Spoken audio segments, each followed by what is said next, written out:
Hello, you are most welcome to Technical Pathfinder, the Learning Center.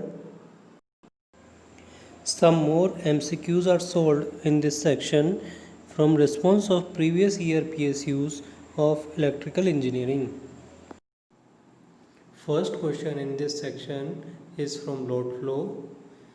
The Gauss-Seidel load flow method has following disadvantages. Gauss-Seidel method has unreliable convergence. Yes, it is correct. Slow convergence. Slow convergence is disadvantage of Newton-Raphson. Choice of slack bus after convergence. A good initial guess for voltage is essential for convergence. So these are disadvantages for Newton-Raphson and fast decouple methods. Option A is correct for Gauss-Seidel. Next question is given incorrect, so we will leave this. In third question, a single phase load is supplied by single phase voltage source. If the current flowing from load to source is 10 angle minus 150 degree ampere and voltage at load terminals is actually voltage magnitude is not given. We assume it is as capital V and angle is 60 degree. Then we use the KVA formula as equal to VI conjugate and we get the positive values of reactive power and active power. So from here we conclude that load is absorbed real power and also the reactive power. If magnitude of P or Q if negative, then it will be delivered by the load. In next question, voltage at particular bus can be controlled by controlling the reactive power of the bus. Slack bus must be a generator bus. Utilization factor of power plant defined as maximum load divided by rated plant capacity, or UF equal to P max by PCF, plant capacity.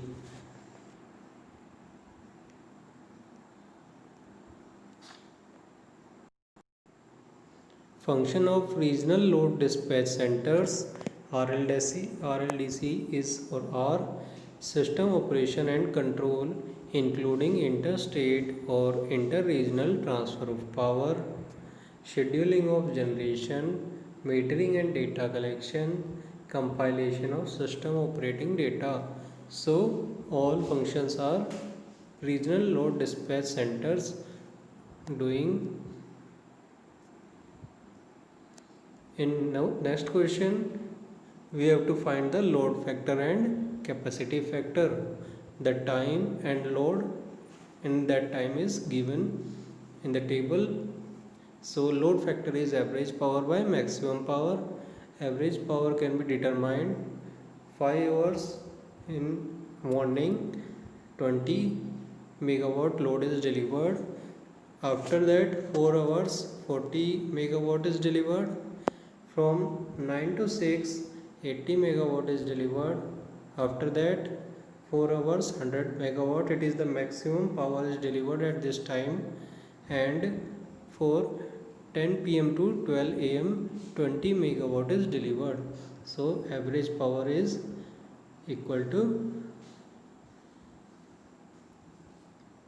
this is multiplied and divided by maximum power, maximum load. 100 plus 160 plus 720 plus 400 plus 40 divided by total power is 2400. It is 24 multiplied by 100. So 1420 by 2400, option we get the answer 0.5917. And if we have to find the capacity factor, then we will replace it by 24 into 125 megawatt because installed capacity is 125 megawatt. So for capacity factor the denominator will be changed. 125 into 24, it is 3000. So capacity factor is 0.473. Option B is the correct answer for load factor and capacity factors. In next problem, a transformer costing rupees 80,000 has useful life of 10 years. So initial cost is 80,000. Calculate the annual depreciation change using straight line method. The salvage value given is 20,000. So we will apply y equal to mx plus c. Initial value is 80,000. After 10 years it is 20,000. So 80,000 equal to m is the depreciation change into 10 years plus this is the salvage value m equal to, so the depreciation change will be 6,000. Option C is correct. Next problem, which of the option is true? So as the load factor of the power plant increase, unit energy cost will decrease. Why it is decreasing? Because if load factor is increasing, so we assume that P average is increasing and it is approaching to P max. So as much power delivered by the load, we will assume that unit cost is reduced. But in the meantime, the risk of power shutdown during peak load hours will increase if the load factor is increasing.